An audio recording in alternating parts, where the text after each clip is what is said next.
Dolphins fans, welcome into Dolphins Today. It is almost that time. It is almost game day between the Miami Dolphins and the New England Patriots. A lot to look forward to. A lot of storylines that we're going to talk about. We're going to preview those in a second. But first, I want y'all to go down in the comments section. Let me know, who do you got? Do you got the Fins? Type MIA. Go Fins! Or type NE for the New England Patriots. Go down in the comments section. Let me know who you got on Sunday in the season opener. So not only is it the season opener, it's also going to be Mike McDaniel's debut as the Dolphins head coach. And I'm really excited about this hire. I thought it was the best hire of the NFL offseason by far. It's not going to be an easy debut, though, because he's going up against arguably the greatest coach ever in Bill Belichick. Here is what Mike McDaniel said about that.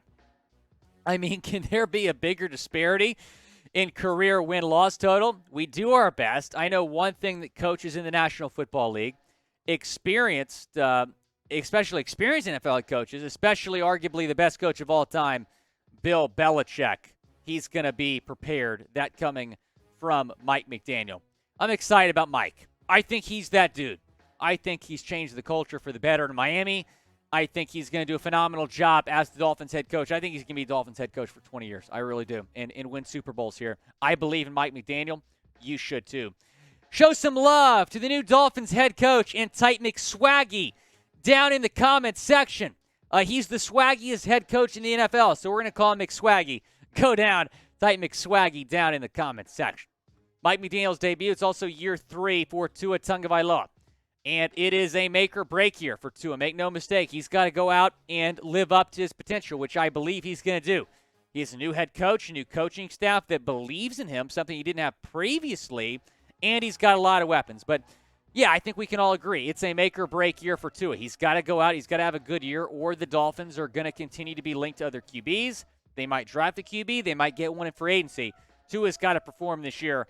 But I think he will, because you look at what he did in his first 2 seasons, decent numbers. 66.2% completion percentage, over 4,400 yards, 27 touchdowns, 15 interceptions. And then you look at all the weapons he got, right? He has a lot of new weapons to choose from. Tyreek Hill, you trade for him, arguably the most explosive wide receiver, most explosive athlete in the game. Cedric Wilson, very underrated signing. You draft Eric Ezukanma. I think he's exceeded all of our expectations as a 4th-round pick out of Texas Tech. Trent Sherfield, Chase Edmonds, Raheem Mostert. So the run game, too, a lot of people are overlooking that. They're talking about the new wide receivers, but they're not talking about the new running backs. Myles Gaskin is RB3. Last year, he was RB1. Tua did not have much of a run game. Now he does with Edmonds and Mostert in front of Myles Gaskin. Now, if you're a Dolphins fan, be sure to subscribe, because we're bringing you news and rumors videos every single day, watch parties, post-game shows, and more. We're going to be live for every single Miami Dolphins game this season. We're pumped. I think you are too, which is why you should go down and subscribe if you love the Miami Dolphins. It's also going to be Tyreek Hill's debut as a Dolphin, at least regular season debut. In that preseason game, we all were going nuts on that go route on the first play from scrimmage. It was a 51-yard completion from Tua Tagovailoa to Tyreek Hill. And Tyreek is the most explosive player in football. I mean, he changes your offense. He changes any game that he's in. And I think he's going to be utilized in a way that we haven't maybe seen him before. I think he's going to get involved in a lot of jet sweeps. I think he's going to play somewhat of a Deebo Samuel role on this football team. I really do. And you bring in one of the best wide receivers in the NFL, over 6,600 yards, 56 touchdowns, nearly 500 receptions in his 6-year career. Now, I did mention that go ball because that was the first play from scrimmage against the Philadelphia Eagles in the preseason game. Will it be the first play against the Pats? Type Y for yes or type N for no. Man, if Tua goes deep on the first play, complete or not, we're all going to lose our minds. I'm really excited about that game on Sunday. Jalen Waddle status. Definitely want to hit on this because Waddle missed the last 2 weeks of training camp due to a lower body injury. However, he is expected to play on Sunday. He was a full participant in Thursday's practice. Good news, Mike McDaniel says he's very confident that Jalen Waddle is going to play, and I believe Mike. I don't think that this was anything major from the jump. I think it was just precautionary. why they held him out the last week or two of training camp, but he's expected to play on Sunday and be part of one of the best wide receiver rooms in the National Football League. You got Tyreek Hill. You have Jalen Waddle, Ced Wilson, Trent Sherfield, and Ezukanma. Surprisingly, you only carry 5 wide receivers, but that means that all 5 of them are going to have a pretty big role on this offense. I think Reek goes for over 100 yards easily on Sunday. I would bet on that. You can bet on it at chatsports.com/bet if you use promo code Dolphins125. That's where you can get a 125% deposit bonus. The Dolphins right now, a 3-point favorite. A lot of value in that line. Go and take advantage of it. Chatsports.com/bet. Promo code Dolphins125. That means if you put $100 in, you get $125 additional cash to bet with. You basically start out with $225 in your account, which is a great deal. That's the promo code to go get it. And the link, there's the link, chatsports.com/bet. Promo code Dolphins125 at BetUS. I keep forgetting the camera's like in the opposite direction of where I point. Anyway, let's talk about the Dolphins DBs because that is a pretty big question mark heading into Sunday because Byron Jones is still on the PUP list. He's going to miss at least the first 4 games of the season. That means that Nick Needham and X are going to be your top 2 corners. Who's going to be the third corner? That's the big question. It could be Keon Crossan. It could be Kader Kohu. Probably going to be Noah Igbenogany. And Igbo has to step up. A lot of people consider this guy to be a bust. I would like for him to go out there and prove people wrong. I mean, if he locks down Devontae Parker or whoever else he's up against, that would earn my respect. Igbo's got to step up and have a good game on Sunday with a lack of depth at this position. I'm also excited to watch Kader Kohu, a UDFA out of Texas A&M Commerce.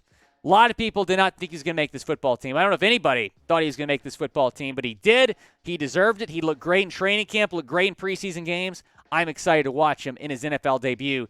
He's going to be the first A&M Commerce player since 2006 to play an NFL game. Let's talk about the Patriots for a second. What to watch for on their side. Mac Jones, how is he going to perform? He doesn't really have that many weapons. Devontae Parker's his top target. We'll talk about him in a second. But Mac Jones, I mean, is he really that good? I mean, this is going to be him.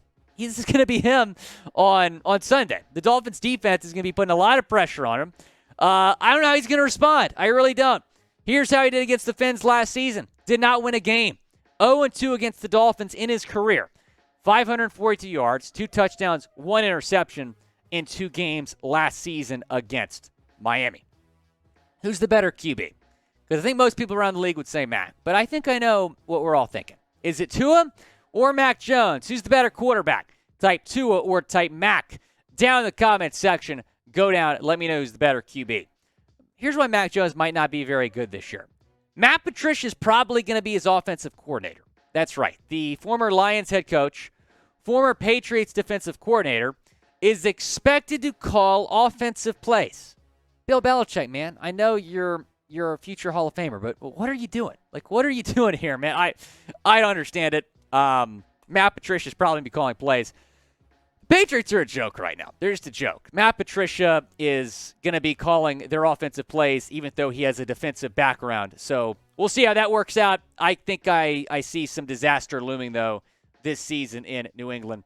Devontae Parker is one of the newest members of that offense. He, of course, was traded from Miami to New England earlier this offseason, back in April, for a third-round pick. So Parker, this is going to be his first game in his NFL career that he does not play in a Dolphins uniform. He spent the first 6 seasons of his career in Miami. Now he's with the Patriots. But think about this for a second, right? Devontae Parker would be the 4th or 5th best wide receiver on the Dolphins had he stayed in Miami. Would have been behind Tyreek and Jalen Waddle. Would have been behind Ced Wilson. Might have been behind Eric Ezukanma. He goes to New England, and now he's the best wide receiver in New England. That shows the lack of depth at this position for the Patriots. Devontae Parker, Nelson Aguilar, Jacoby Myers, Matthew Slater, Kendrick Bourne. That's their wide receiver room. Literally. Like, the Dolphins' wide receiver room is right here. The Patriots is all the way down here. I mean, there's no competition. So who do you got on Sunday? Because the Dolphins' offense, I think, is going to run all over the New England Patriots. Type MIA for the Fins or type NE for the Patriots. Down in the comment section, I want to know, who do you got on Sunday? I'm going to say the Dolphins 34-17. I think this is going to be a blowout. I think the Dolphins are in control from the jump. Be sure to subscribe and join us because we've got a watch party coming up for that game on Sunday. Turn on your notifications so you'll know when we go live. We're going live at 12:45 Eastern Time for that 1 o'clock kickoff against New England Patriots. Again, the Dolphins are going to blow them out.